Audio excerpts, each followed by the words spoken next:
BA second year political science second paper Indian political system के students, unit fourth में पिछले lecture में हमने स्टार्ट किया भारत में मिली जुली सरकार, कोएलिशन गवर्नमेंट। आज हम देखेंगे इसी के आगे। कल हमने इसमें देखा था कि भारत में जो मिली जुली सरकार है उससे क्या अभिप्राय है और ये किस तरह से गठित होती है।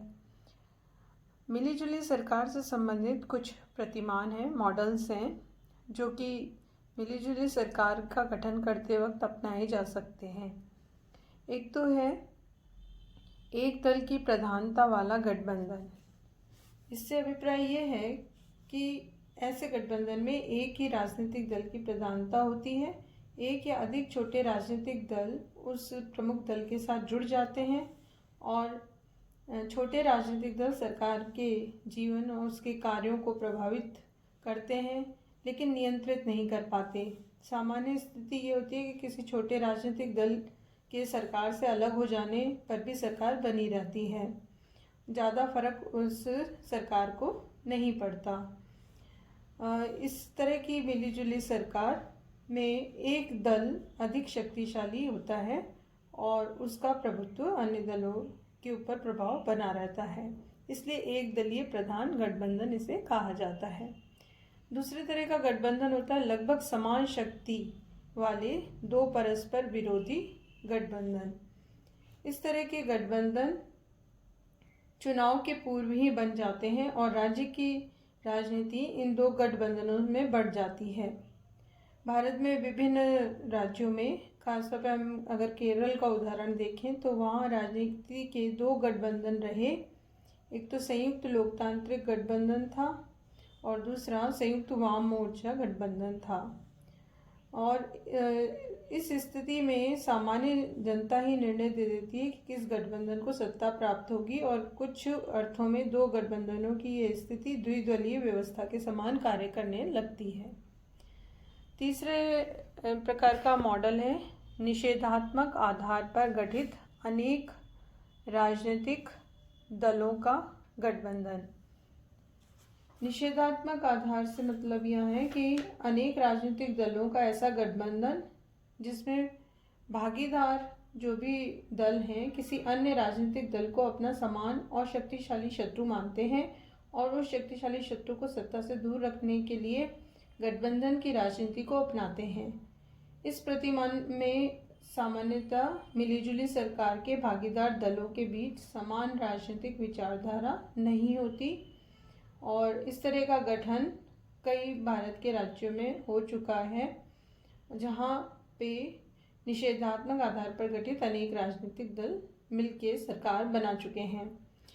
चौथे प्रकार का है राष्ट्रीय सरकार। ये चौथा प्रतिमान राष्ट्रीय सरकार गठित करता है। राष्ट्रीय सरकार का गठन राष्ट्रीय संकट, बाहरी आक्रमण या अन्य कोई चुनौती अगर देश के सामने है तो उस समय इस तरह का गठबंधन किया जाता है। राष्ट्रीय सरकार में देश के सभी प्रमुख राजनीतिक दल शामिल होते हैं। द्वितीय महायुद्ध के समय ब्रिटेन में राष्ट्रीय सरकार का गठन हुआ था और अगर हम भारत में देखें तो वहाँ हमारे यहाँ राष्ट्रीय सरकार के गठन की परिस्थितियाँ 1979, 1996 और 97 में बन चुकी हैं। तो इस तरह से ये जो चार प्रमुख प्रतिमान हैं वो किसी भी मिलीजुली सरकार के गठबंधन के आधार बन सकते हैं, इसके आधार पर गठन किया जा सकता है। भारत में जो मिलीजुली सरकार है अगर हम सिलेबस के अकॉर्डिंग पढ़ेंगे तो वो राज्यों की तुलना में हमें केंद्र के संदर्भ में पढ़नी है। मिलीजुली सरकार राज्यों में भी गठित हुई है भारत में और केंद्र में भी हुई है। जो हमारा जो सिलेबस है उसके अकॉर्डिंग हम जो इम्पॉर्टेंट रूप में हमें जो देखना है वो है केंद्रीय स्तर पर जो मिलीजुली सरकार है वो किस तरह से और कब कब गठित होती रही हैं। केंद्र में भारत में विभिन्न वर्षों में, पिछले कुछ वर्षों में अगर हम देखें तो ऐसे कई उदाहरण हैं जबकि मिलीजुली सरकारों का गठन हुआ है। वैसे तो राज्यों में भी, जैसे अगर विभिन्न राज्यों की बात करें, पंजाब, बंगाल, केरल, महाराष्ट्र, बिहार, ऐसे विभिन्न राज्यों में मिलीजुली सरकारों का आज़ादी के बाद से अब तक कई बार गठन हो चुका है, लेकिन केंद्र में अगर हम देखें तो 1988 तक तो ये स्थिति नहीं पैदा हुई कि मिलीजुली सरकार गठित हो, क्योंकि एक दल की प्रधानता वाली बहुदलीय व्यवस्था रही। लेकिन 1988 के बाद धीरे धीरे लोकसभा चुनाव में जब किसी भी दल को स्पष्ट बहुमत प्राप्त नहीं होने लगा, तो उसके बाद केंद्रीय सरकार के गठन में मिलीजुली सरकार की स्थिति बनने लगी। 1988 तक केंद्र में एक दलीय सरकार एक सामान्य स्थिति में थी, पूर्ण बहुमत के आधार पर थी, एक दल प्रधान सरकार बनती आ रही थी। लेकिन इसके बाद 1988 के बाद ये स्थिति समाप्त हो गई। 1996 और 2003 में राजनीतिक अनुमान यह है कि निकट भविष्य में एक दल की प्रधानता पुनः स्थापित नहीं होगी। इस तरह की स्थितियां भी बनती रहीं। 1968 तक लोकसभा में एक ही दल का बहुमत रहा, लेकिन 1969 में कांग्रेस का विभाजन होने के बाद इंदिरा गांधी की जो सरकार है वो अल्पमत सरकार बन गई, और यह सरकार भारतीय साम्यवादी दल और द्रमुक के समर्थन और कुछ अन्य राजनीतिक दलों के मुद्दे के आधार पर, समर्थन के आधार पर बनी हुई थी और कुछ समय काम कर सकी। 1971 के लोकसभा चुनाव में फिर से इंदिरा गांधी और उनके दल सत्ता में आए और उन्हें काफ़ी भारी बहुमत प्राप्त हुआ था। भारत में केंद्रीय स्तर पर विभिन्न समय में 9 करीब मिलीजुली सरकारें गठित हो चुकी हैं। 1977 में जनता पार्टी की सरकार एक मिलीजुली सरकार की स्थिति में थी, और एक तरह से ये कहा जा सकता है कि केंद्र में ये सरकार पूरे स्पष्ट बहुमत नहीं प्राप्त करने के कारण कई दलों के समर्थन के आधार पर चली। जनता पार्टी का गठन भारतीय राजनीति के 5 घटकों से हुआ। संगठन कांग्रेस, जनसंघ, भारतीय लोकदल, संयुक्त समाजवादी दल और चंद्रशेखर के नेतृत्व में विद्रोही कांग्रेस। और इसके साथ ही इस तरह की सरकार जो कि लंबे समय तक नहीं चल पाई थी, लेकिन ये एक तरह का इसी का उदाहरण कही जाती है। इसके बाद 1979 में भी जनता पार्टी सरकार के उप प्रधानमंत्री चरण सिंह और उनके समर्थकों के द्वारा दल बदल करने के कारण कांग्रेस ई द्वारा चरण सिंह सरकार को बाहर से समर्थन दिए जाने की घोषणा के कारण 1979 में चरण सिंह सरकार ने पद ग्रहण किया, और ये भी एक तरह की मिलीजुली सरकार का उदाहरण कहा जाता है। इसके बाद अगर हम देखें 1989 और 90 में तो राष्ट्रीय मोर्चे की सरकार बनी। वीपी सिंह के नेतृत्व में गठित राष्ट्रीय मोर्चे की सरकार मिलीजुली सरकार थी और एक अल्पमतीय सरकार थी, और 2 विरोधी गुटों से बनी सरकार थी, जिसमें एक तरफ मार्क्सवादी दल थे और दूसरा भाजपा।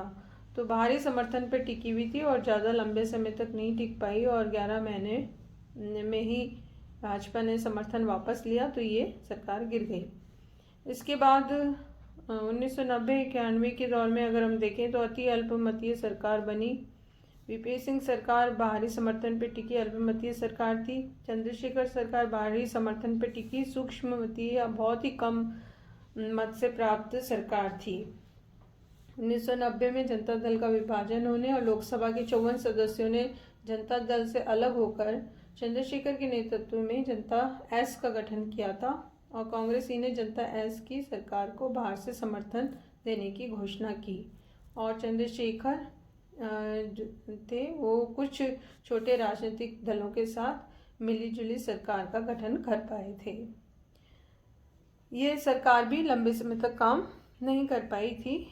1996-97 में फिर मिलीजुली सरकारें गठित हुई, और इसमें एक त्रिशंकु लोकसभा की स्थिति देख सकते हैं। 9वीं लोकसभा चुनाव और 10वीं लोकसभा चुनाव में किसी एक राजनीतिक दल को भी स्पष्ट बहुमत प्राप्त नहीं हुआ था और ऐसी स्थिति में मिलीजुली सरकार की स्थिति पैदा हुई।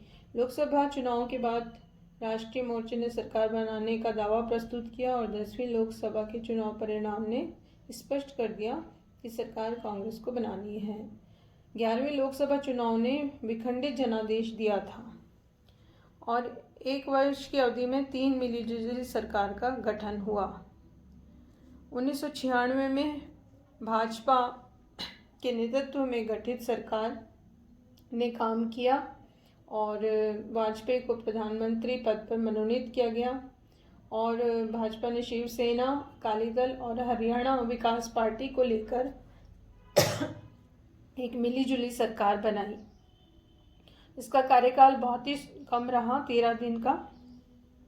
उसके बाद 1996-97 के दौर में अगर हम देखें, वाजपेयी सरकार का पतन हुआ और 1996 में देवगौड़ा सरकार सत्ता में आई। 10 महीने के बाद इस सरकार का पतन हो गया। 1997 में गुजराल सरकार सत्ता में आई। देवगौड़ा सरकार और गुजराल सरकार नेतृत्व की दृष्टि से 2 अलग अलग सरकारें थी, लेकिन कुछ इनमें बातें एक जैसी थी, जैसे एक ही सरकार के रूप इन्हें कहा जा सकता है। ये दोनों अल्पमत सरकारें रहीं। इनका गठन निषेधात्मक आधार पे हुआ और ये दोनों सरकारें बेमेल गठबंधन से बनी हुई सरकार थी। 12वीं जो लोकसभा चुनाव हुए उसमें भी किसी एक दल को स्पष्ट बहुमत नहीं प्राप्त हुआ। विखंडित जनादेश और त्रिशंकु लोकसभा की स्थिति पैदा हुई और भाजपा क्योंकि सबसे बड़ा राजनीतिक दल था तो अटल बिहारी वाजपेयी के नेतृत्व में मिलीजुली सरकार का गठन हुआ। इसमें 3 दल तृणमूल कांग्रेस, तेलुगु देशम, राष्ट्रीय लोकदल और अन्य कुछ दल थे जिन्होंने समर्थन दिया और सरकार गठित हो पाई।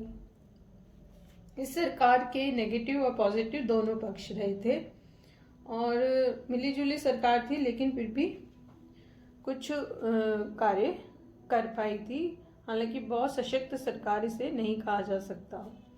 13वीं जो लोकसभा चुनाव है इसमें भी स्पष्ट बहुमत नहीं आया और इसमें भी मिलीजुली सरकार की स्थिति पैदा हुई। राष्ट्रीय जनतांत्रिक गठबंधन ने बहुमत प्राप्त किया और ये गठबंधन मिलाजुले दलों का था।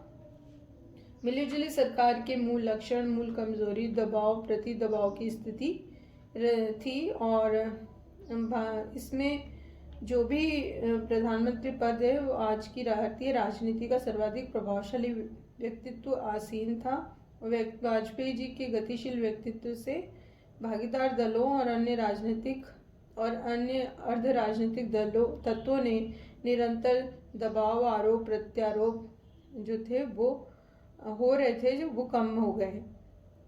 केंद्रीय स्तर पर ये मिलीजुली सरकार राजनीतिक स्थायित्व की स्थिति दे पाई थी उस समय। 14वीं लोकसभा चुनाव हुए 2004 में, उसमें कांग्रेस के नेतृत्व में 14 दलों की मिलीजुली सरकार का गठन हुआ।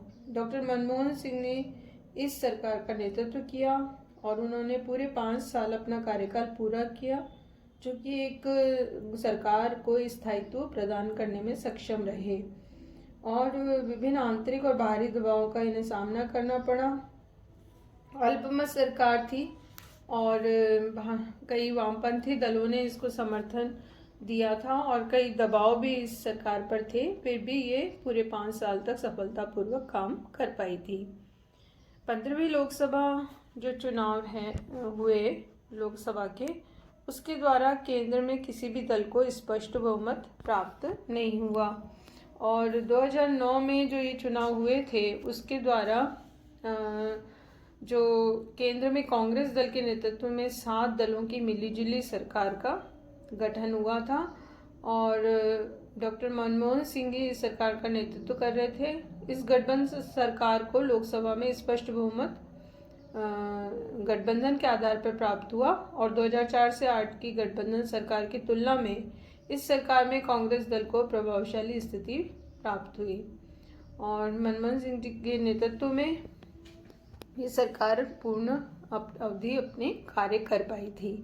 तो इस तरह से हमने देखा कि भारत में मिलीजुली सरकार के विभिन्न उदाहरण देखने को मिलते हैं, चाहे हम भारत के विभिन्न राज्यों में विधानसभा चुनाव के बाद की स्थिति देखें, चाहे हम केंद्र में लोकसभा चुनाव के बाद केंद्र सरकार की स्थिति देखें। जब भी स्पष्ट बहुमत किसी दल को नहीं मिला तो विभिन्न समय में भारत में मिलीजुली सरकार यानी 2 या 2 से अधिक राजनीतिक दलों ने मिलकर गठबंधन की सरकार बनाई है, जिसे साझा सरकार या त्रिशंकु सरकार या इंग्लिश में कोएलिशन गवर्नमेंट कहते हैं।